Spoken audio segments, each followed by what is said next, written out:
ഞാൻ അജയ് വാസുദേവ്. ഉയർന്നു പൊങ്ങുന്ന ഈ തിരമാലകൾ എന്നിലെ അനിർവചനീയവും മായ്ക്കാനാവാത്തതുമായ ഓർമ്മകളെ തഴുകി ഉണർത്തുന്നു. ദൈവാനുഗ്രഹം എന്നോണം കേരളത്തിലെ ഏറ്റവും മികച്ച മെഡിക്കൽ കോളേജിൽ തന്നെ എനിക്ക് അഡ്മിഷൻ കിട്ടി. ആദ്യത്തെ കുറെ നാളുകൾ സന്തോഷത്തിന്റെയും അതിലുപരി റിലാക്സേഷന്റെയും നാളുകളായിരുന്നു. പക്ഷേ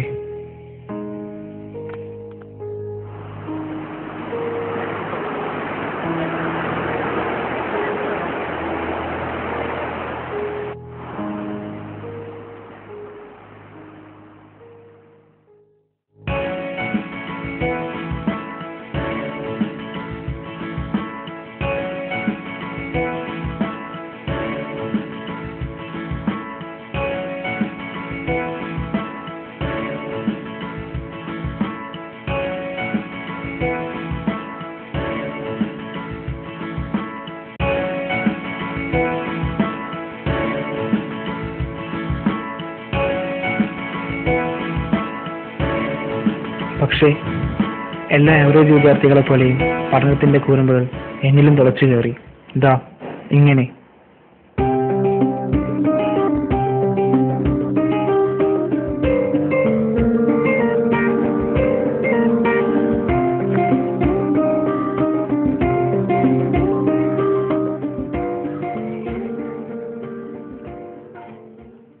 good morning sir. Take one. Which is this bone? Femur. Okay. Tell me attachments to femur bone. Okay. Okay. What are the attachments? What's the part? Is it tendinous fascia? What are the other structures related to? Okay, take this bone. Which is this bone?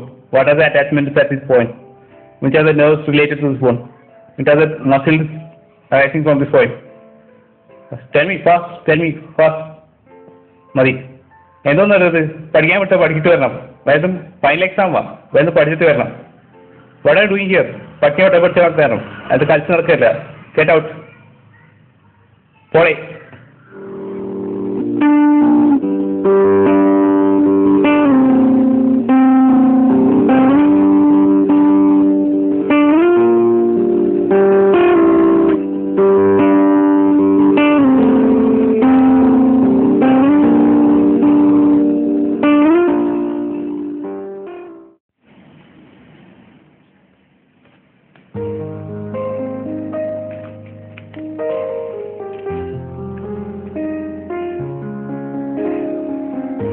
എന്താ ഇനിയാ ഭയങ്കര പഠിത്തമാണല്ലോ? അത് ഒന്നുമില്ല ചേട്ടാ. എന്തുപറ്റി? കുറച്ച് ദിവസമായി ഭയങ്കര ടെൻഷനാണല്ലോ. പഠിത്തമൊക്കെ എങ്ങനെ പോകുന്നു? അത് ചേട്ടാ എനിക്കൊന്നും പഠിക്കാൻ പറ്റുന്നില്ല. സീനിയർ ആണെന്നുള്ള പേടിയൊന്നും വേണ്ട, നീ പറ. ഞാൻ ശ്രദ്ധിക്കുന്നുണ്ട്, അതുകൊണ്ടാണ് ചോദിച്ചത്. ചേട്ടാ എനിക്ക് ഒന്നും പഠിക്കാൻ പറ്റുന്നില്ല.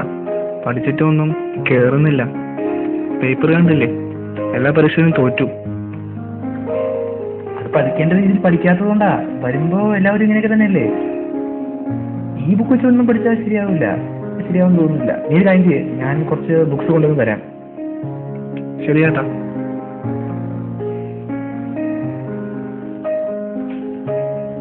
എന്റെ ജീവിതം തന്നെ മാറ്റിമറിച്ച ഒന്നായിരുന്നു അപ്രതീക്ഷിതമായ ഈ കടന്നുവരവ്.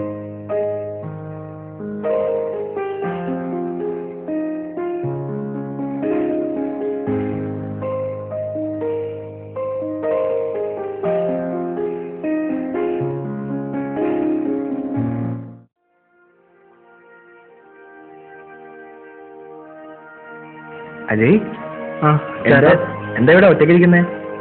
ഞാൻ തന്ന സംഭവങ്ങൾ സെലക്ഷൻസ് എല്ലാം വായിക്കുന്നില്ലേ? വായിക്കുന്നുണ്ട് ചേട്ടാ. മോനായിട്ട് ശരിയായിട്ടില്ല. പിന്നെന്താ പ്രശ്നം? എല്ലാം പഠിച്ചെടുക്കാൻ പറ്റുന്നില്ല എന്ന പേടിയാണോ? അങ്ങനെയല്ല, അത് അത്ര വലിയ കാര്യമൊന്നുമില്ല. ഞാൻ ചോദിക്കട്ടെ, നിനക്ക് എൻട്രൻസിന് എത്ര റാങ്ക് ഉണ്ടായിരുന്നു? 2000 ഇല്ലേ? ഇവിടെയുള്ളമാർക്കൊക്കെ എത്ര ഉണ്ടെന്ന് നീ വിചാരിച്ചിരിക്കുന്നത്? അതത്ര വലിയ കാര്യമൊന്നുമല്ല. നിനക്ക് നീ അന്ന് പഠിച്ച പോലെ ഇന്ന് പഠിക്കുന്നില്ല. നീ കോളേജിൽ സ്കൂളിൽ പഠിച്ച പോലെയല്ല മെഡിസിന് പഠിക്കുന്നത്. കുറച്ചുകൂടി പഠിക്കാനുണ്ടെങ്കിലും അതിന് പഠിക്കേണ്ട സമയത്ത് കുറച്ചുകൂടെ ഇന്റൻസീവായി പഠിക്കണം. പിന്നെ ഞാൻ പറഞ്ഞതുപോലെ കുറച്ച് പുതിയ ടെക്നിക്സ് ഡെവലപ്പ് ചെയ്ത് അതനുസരിച്ച് പഠിച്ചാൽ മാത്രം മതി.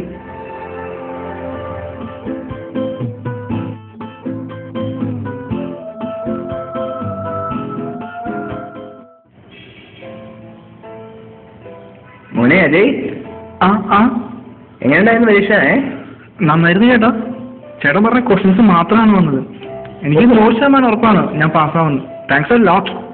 ഇതിനൊക്കെ താങ്ക്സ് പറയാൻ തുടങ്ങിയാൽ പിന്നെ അതിനല്ലേ നേരം ഉണ്ടാവുള്ളൂ. ഞാൻ പറഞ്ഞല്ലേ, ഇത്രേ കാര്യമുള്ളൂ. സെലക്ഷൻ പഠിക്കേണ്ട രീതി പഠിക്കേണ്ട രീതി പഠിക്കുക, അതൊന്നും വലിയ കാര്യമൊന്നുമില്ല. എനിക്ക് മനസ്സിലായി.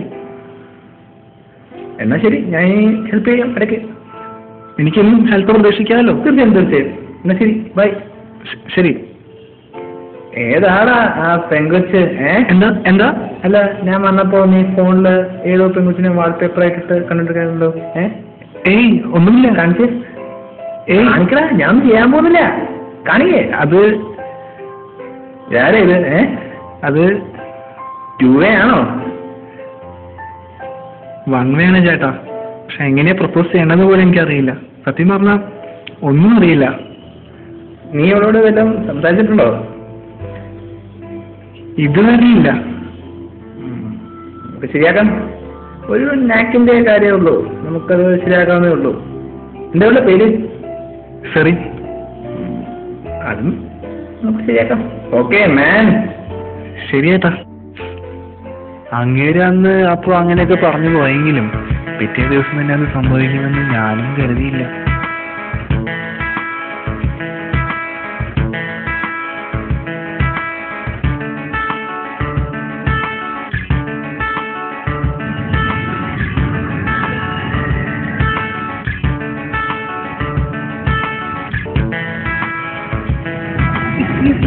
ഇതൊന്ന് ക്ലാസ്സിൽ പഠിപ്പിച്ചതാ, പക്ഷെ എനിക്ക് ഒന്നും മനസ്സിലായില്ല.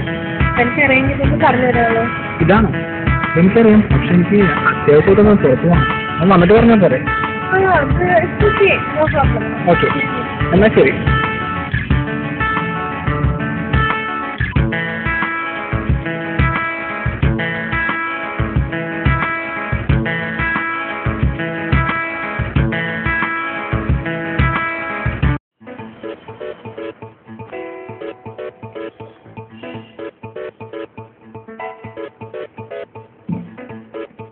ചേട്ടാ. എന്താ ഇവിടെ? ഒരു മിനിറ്റ്, എനിക്ക് ഇതൊന്ന് പറഞ്ഞു തരാമോ?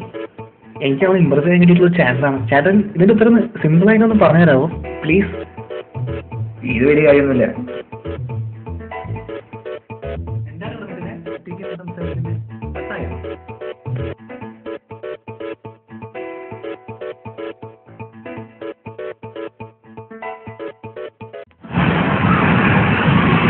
ഹായ്, അത്യാവശ്യമായിട്ടൊന്ന് പുറത്തു വന്നോ?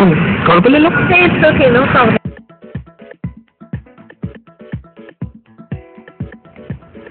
അങ്ങനെ കിട്ടിയ ചാൻസ് ഞാനങ്ങ് ശരിക്കും ഉപയോഗിച്ചു. ഓക്കെ, എന്നാ ശരി. Thank you. പിന്നെ എല്ലാം വളരെ പെട്ടെന്നായിരുന്നു.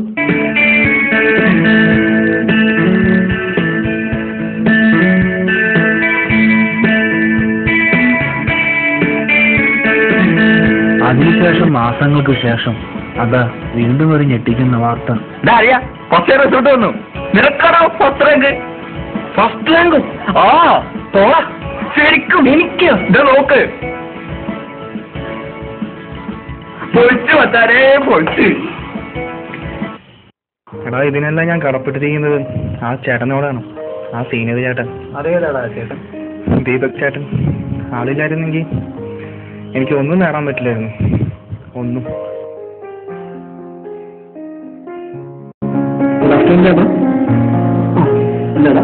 ചേട്ടന് ദീപക് ജോൺ പേരുള്ള സീനിയർ ചേട്ടനെ അറിയാവോ? ദീപക് ജോണോ? ആ അതെ, ദീപക് ജോൺ. സീനിയർ ആണെന്ന് മാത്രമേ എനിക്ക് അറിയാവൂ. ദീപക് ജോൺ അറിയില്ല. അറിയില്ല. ശരിയാണോ? ശരി, ഓക്കെ.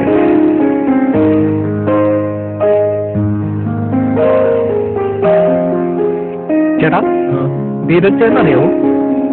ദീപക് ജോൺ ചേട്ടൻ? ഇല്ല. ദീപക് ജോൺ കേട്ട പോലെ.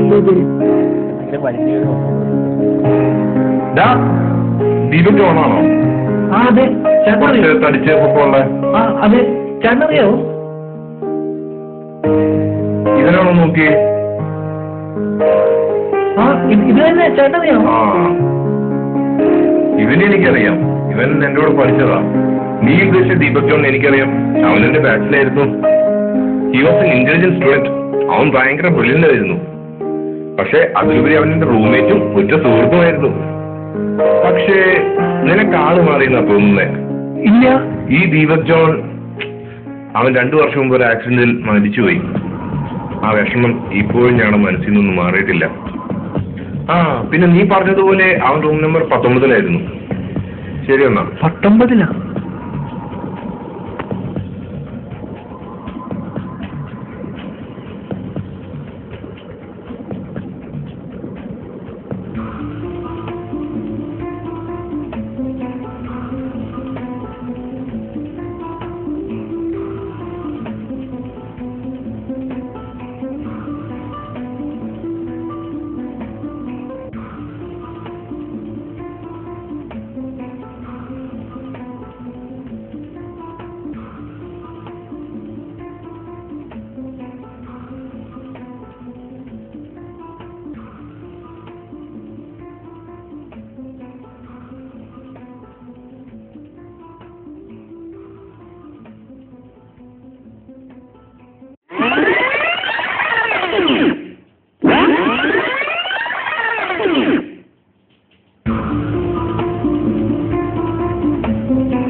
എന്താണ് പറഞ്ഞിരുന്നേ? ഒറ്റയ്ക്ക് സംസാരിക്കുന്നേ? പട്ടായം?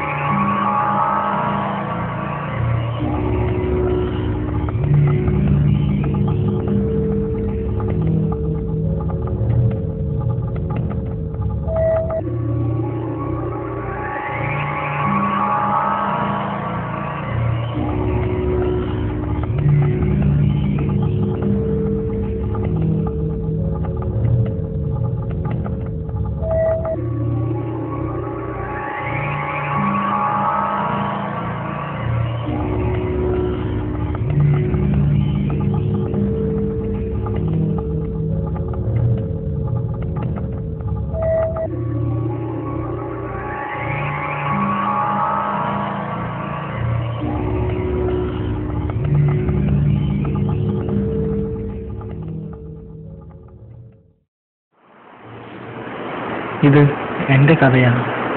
വിശ്വസിക്കാൻ ആർക്കും ബുദ്ധിമുട്ട് തോന്നുന്നൊരു കഥ, അല്ലെങ്കിൽ മനുഷ്യ മനസ്സുകൾക്ക് അനിർവചനീയമായ ഒരു കാര്യം. ഇവിടെ ദീപക് ജോൺ എന്നത് ഒരു മിഥ്യയോ സത്യമോ ഇല്യൂഷനോ എന്തുമാകട്ടെ. പക്ഷെ എനിക്ക് ഇപ്പോൾ പ്രശസ്തിയുടെ കൊടുമുടിയിൽ നിൽക്കുമ്പോൾ ഒരു കാര്യം മാത്രം എനിക്കറിയാം. അയാൾ എനിക്കെല്ലാമായിരുന്നു, എല്ലാം.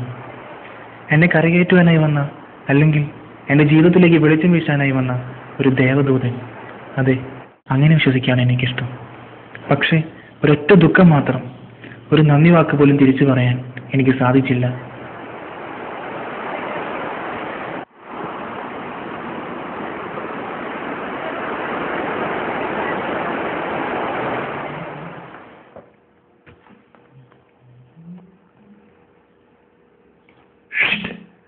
അജയ്, എനിക്കടാ, സമയം പോയി, ക്ലാസ്സിൽ പോകണ്ടേ?